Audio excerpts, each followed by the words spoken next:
Halo teman-teman semua, balik lagi sama gue Denis SLL. Senang banget bisa ketemu teman-teman semua hari ini di video kali ini. Gimana kabar teman-teman semua? Semoga tentunya teman-teman dalam keadaan yang baik, sehat, luar biasa, dan tentunya tetap cuan ya. Oke, sesuai topik hari ini, judul hari ini gue bakal angkat satu topik yaitu investasi untuk anak kuliahan. Kenapa kok anak kuliahan? Karena gue juga pernah menjalani kehidupan sebagai anak kuliah ya. Jadi gue umurnya itu nggak beda jauh lah. Gue masih generasi muda juga, milenial juga, masih umur 22 tahun ya.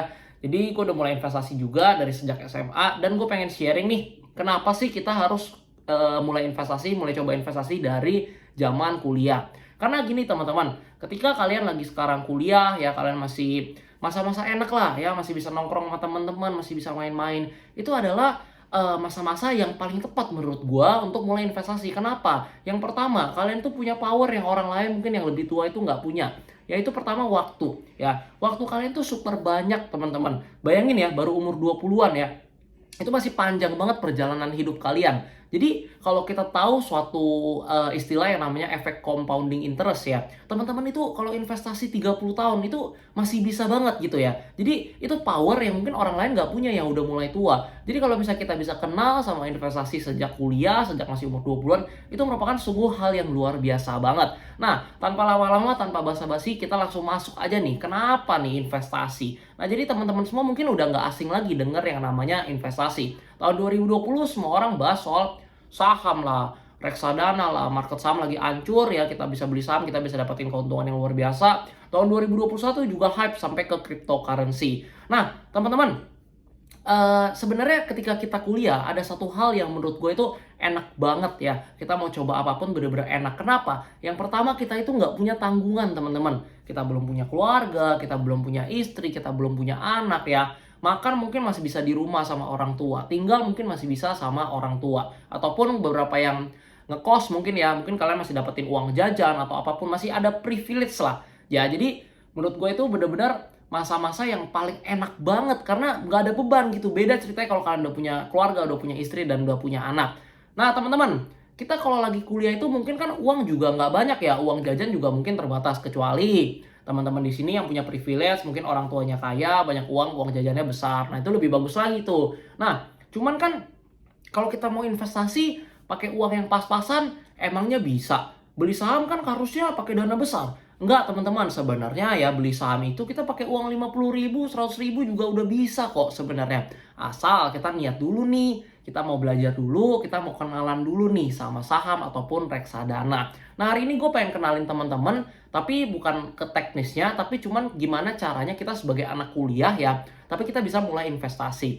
Nah, kalau anak kuliah itu identik dengan nongkrong ya teman-teman ya. Gue pun sering nongkrong sama teman-teman mungkin ke coffee shop ya, nongkrong, ngopi, makan ini itu segala macam. Itu kan kita spend uang ya kan. Nah, tentunya uang-uang tersebut ya kita emang harus keluarin karena kan sosialisasi itu emang perlu. Kita perlu nongkrong sama teman-teman, kita perlu networking, kita perlu nyantai-nyantai lah. Kalau hidup cuman belajar-belajar terus kan stres juga. Kita perlu yang namanya entertain atau reward untuk diri kita sendiri. Cuman masalahnya nih teman-teman, bayangin gak sih berapa sih uang yang udah kita habisin selama ini cuman untuk hidup konsumtif, hidup hedon ya, uangnya nggak tahu kemana. Mungkin kalau teman-teman uang jajannya ada yang 2 juta satu bulan, ada yang 3 juta ya. Itu uang biasanya kan pasti habis ya. Habis buat apa sih? Ya buat beli makanan, buat beli jajanan, mungkin buat beli voucher game ya, buat beli ini itu dan sebagainya macamnya.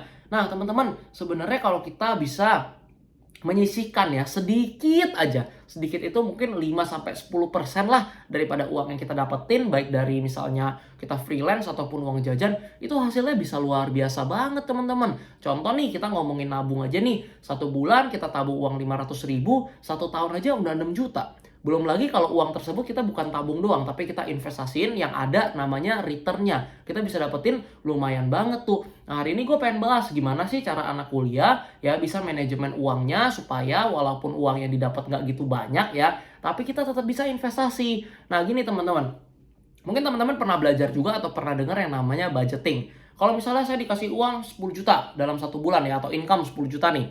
Oke, 1 juta akan saya pakai untuk misalnya sedekah atau bantu orang lain. Habis itu 10%-nya kan. Habis itu 30%-nya saya bakal pakai untuk kebutuhan hidup saya. Habis itu 20%-nya bakal gue pakai untuk cicilan, misalnya sisa berapa tuh? Nanti 20, 30, sisa 40%. Nah, 40%-nya ya udah gue mau beli kesenangan gue pengen beli handphone misalnya, atau gue pengen beli alat gaming misalnya kan, sebagai macamnya. Nah, teman-teman, itu budgeting itu bisa dilakukan ketika emang income kita udah di level tertentu yang kita bisa bagi. Tapi kalau misalnya income-nya atau uang jajannya cuma 3 juta, gimana mau baginya? Ya, 1 bulan aja udah pas-pasan, apalagi anak kosan ya kan. Makan harus hemat-hemat. Biasa akhir bulan uangnya habis terus. Jadi gimana tuh caranya? Nah, cara yang paling gampang di luar kita kesampingkan dulu budgeting adalah kita itu sisihkan dulu di awal. Jadi misalnya kita dapat nih uang 3 juta rupiah ya. Cara paling gampang itu sebenarnya bukan sisihin 10% ke sini, 20% ke sini. Itu memang level berikutnya. Kita bakal bahas yang paling awal dulu nih. 3 juta mungkin kelihatannya kecil ya, atau nggak cukup nih untuk 1 bulan. Tapi kalian pasti bisa kalau kalian pakai cara ini. Nah, ketika kalian dapetin uang, baik itu uangnya mingguan, maupun harian, maupun bulanan. Kita bahas yang bulanan dulu deh, yang paling gampang. Misalnya 1 bulan dikasih 3 juta rupiah nih ya. Ketika kalian dapat uang 3 juta dan itu udah pasti habis tiap bulan. Jadi gimana dong kalau misalnya mau mulai investasi?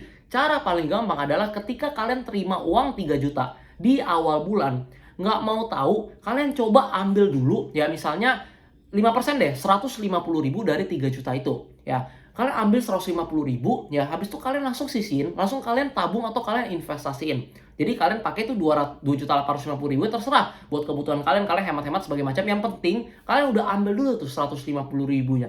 Habis itu jalan 1 bulan, tahu-tahu udah bisa. Ternyata diambil 150.000 tetap bisa hidup kok, tetap bisa makan kok, ya kan? Nggak beda jauh. Oke, bulan depan coba deh ambil lagi lebih banyak, misalnya 200.000 atau 250.000. Masih bisa juga. Akhirnya coba lagi bulan ke depannya ambil 300.000. Nah, ternyata pas udah 300.000, aduh kayaknya susah ya mau makan, jadi kayak mesti hemat-hemat banget, jadi nggak enjoy nih. Nah, berarti di titik tertentu, di titik 300.000 itu udah kebanyakan nih ambilnya. Oke, ya udah kalau gitu ambilnya 200.000 aja. Berarti kalau 200.000 udah angka aman nih. Ya, ketika kita dapetin uang 3 juta, kita bisa ambil tuh 200.000 untuk investasi. Habis itu langkah berikutnya, gimana nih caranya? Nah, mungkin kita bisa ambil freelance atau side job, atau kita dapetin income tambahan mungkin 500 atau 1 juta dalam setiap bulannya, dan kita bisa tambah investasi kita. Nah, cuman itu nanti kita bakal dibahas di next atau di video berikutnya ya, di part berikutnya. Nah, cuman hari ini gue pengen tekenin cara yang itu yang paling gampang. Ketika kita dapat uang, kita coba ambil aja sedikit mungkin ya. 5% ya, 150.000, 200.000 ambil dulu. Kita coba sisihin. Nah, dengan kayak gitu ya, kita akan terbiasa dan konsistensi dalam melakukan investasi. Karena sangat berbahaya teman-teman kalau nggak kenal investasi. Apa bahayanya? Ketika teman-teman dapetin uang 3 juta, habis. Dapat uang 5 juta, habis. Dapat uang 10 juta, habis. Jadi kapan mulai investasinya? Karena investasi, kebiasaan dari investasi itu adalah dibentuk daripada kecil. Kalau misalnya uang kecil aja kita nggak bisa investasi, apalagi uang besar. Pasti pengennya hedon terus, konsumtif terus. Nah, hari ini kalau teman-teman udah punya uang jajan ya, udah dapat nih awal bulan misalnya kan, langsung sisihin deh, ambil 150.000 misalnya atau 200.000, langsung investasiin ya. Jadi gampang banget sebenarnya, nggak usah pusing. Habis itu pertanyaannya, investasinya di mana dong? Aduh, mau belajar saham nggak ada waktu nih. Mau belajar saham kan susah, harus belajar ini dulu, itu dulu, sebagai macamnya. Oke, kalau misalnya itu alasannya, mungkin teman-teman perlu proses. Tapi untuk kita mulai sekarang, yang paling gampang adalah kalian bisa coba reksadana. Nah, reksadana itu ada banyak jenisnya. Kita ambil yang paling gampang aja, yang namanya reksadana pasar uang. Kenapa reksadana pasar uang? Karena reksadana pasar uang itu nggak fluktuatif. Itu grafiknya itu bakal dari bawah ke atas naik terus. Kok bisa kayak gitu? Karena ketika kita invest di reksadana pasar uang, ya manajer investasi akan menginvestasikan uang kita itu di deposito ataupun obligasi jangka pendek. Jadi itu nggak ada penurunannya. Returnnya itu bisa fixed return ya. Biasa di angka 5-6% dalam 1 tahun. Lumayan banget loh 5-6%. Mungkin angkanya kecil, tapi daripada dibuat konsumtif, habis itu habis, atau cuma ditaruh di tabungan kan sayang. Mendingan kita taruh di reksadana pasar uang. Yang kedua, keuntungannya apa? Ketika kita taruh di reksadana pasar uang, mungkin uang kita udah mulai habis nih di ATM ya, tapi kita udah mulai berhemat. Ketika uang ada di ATM kan, masih ada uang, udahlah pakai dulu aja. Kalau ada di reksadana pasar uang, itu kan ibaratnya terpisah tuh. Emang ada sih reksadana pasar uang itu bisa ditarik 1-2 hari juga cair. Cuman kan kita ada pikir, aduh mau tarik dari reksadana pasar uang, sayang lagi susah juga kayak ribet mesti pencet-pencet lagi. Udahlah biarin aja, didiemin aja biar investasinya tetap ada, jangan dipakai untuk hal-hal yang nggak berguna. Jadinya akhirnya kebiasaan itu membentuk kita untuk kita bisa konsisten dalam berinvestasi. Nah, kalau kalian mau cobain reksadana pasar uang, ya ini karena ini bukan video endorse, kalau misalnya emang kalian niat dan kalian mau mulai investasi, kalian bisa DM Instagram gua, "Bang, pakai aplikasi apa sih kalau mau investasi reksadana pasar uang?" Nanti gua kasih tahu nama aplikasinya dan juga kalian bisa cobain. Nanti kalian tanya-tanya gue, bisa DM Instagram gue di Dennis SLL. Nah, ini bukan video endorse, ini cuma edukasi untuk kalian yang masih kuliah supaya bisa sama-sama mulai investasi. Karena gue bikin video ini karena gue juga pernah merasakan seperti kalian, anak kuliah. Gue lihat teman-teman gue tuh, aduh uangnya sayang habis-habisan, mendingan sisihin sedikit untuk investasi, itu jauh lebih baik. Nah gitu teman-teman, semoga banget video ini bisa bermanfaat untuk kalian. Kalau misalnya kalian masih kuliah ataupun sekolah, kalian bisa share video ini ke teman-teman kalian supaya teman-teman kalian ngerti juga ya, supaya bisa konsisten, bisa membentuk kebiasaan dari sejak muda untuk investasi. By the way, kalau misalnya kalian pengen belajar saham, di YouTube ini gue udah bikin kelas saham gratis. Ada kelas saham pertama sampai kelas saham ke-11, kalian bisa akses, kalian bisa belajar saham juga. Ya, tinggal ke playlist gua, habis itu pencet yang kelas saham gratis. Nah, sampai di sini aja. Kalau misalnya kalian punya pertanyaan apapun seputar keuangan dan investasi, atau kalau kalian pengen dibikinin video tentang apapun, kalian langsung komen aja di kolom komentar, pasti gue bacain ya. Dan gue bakal balesin semua komentar kalian seperti biasa. Karena gue emang di YouTube itu komennya belum banyak, jadi gue bisa balesin semuanya. Kalau di Instagram dan TikTok mungkin agak banyak.